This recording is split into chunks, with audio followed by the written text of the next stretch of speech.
Now, a new book about how ancient Greek philosophy could help us to navigate modern-day life is set to be released this week. The author, Ben Aldridge, suffered from anxiety for years, but while researching ways to combat the debilitating panic attacks that he was experiencing, he came across the idea of the philosophy of Stoicism. Hebe's been speaking to Ben about the book and techniques in which he used to combat anxiety.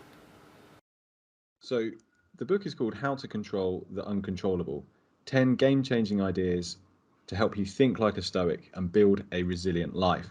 And I'm very excited about this book because it's all about a philosophy that's completely changed my life in a very positive way.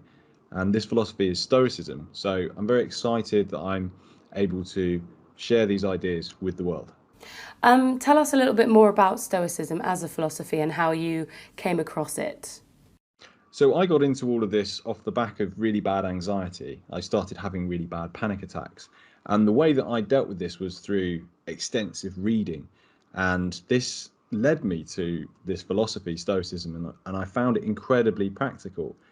And the basic premise of Stoicism is that life can be chaotic, but we can learn to thrive irrespective of what happens to us.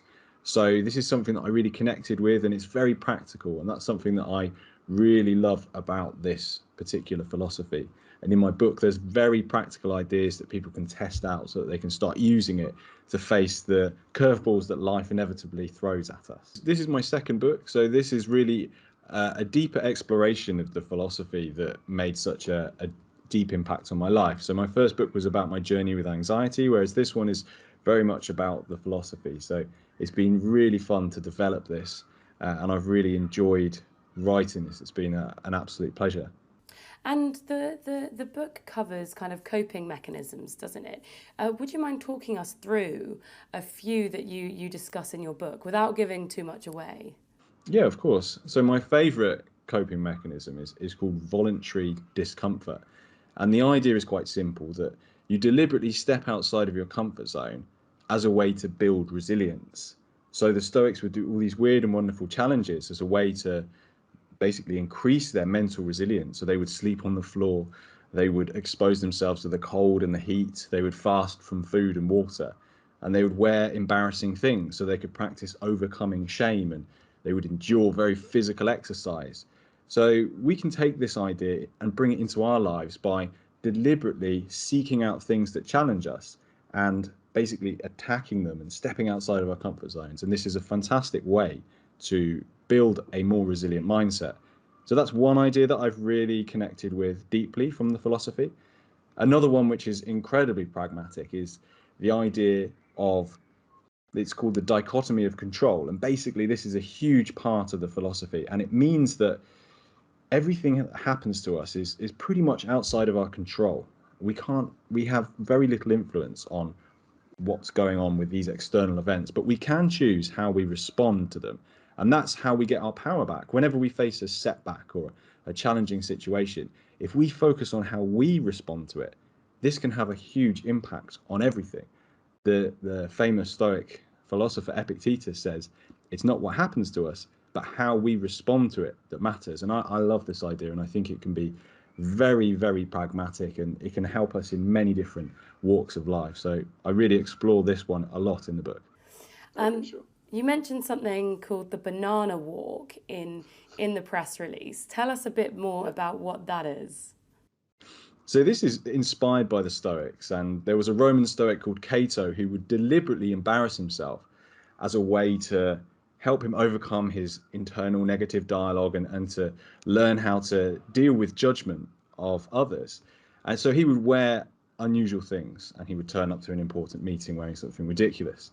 And this idea has inspired a modern therapist called Albert Ellis, and he created this therapy called rational emotive behavioral therapy.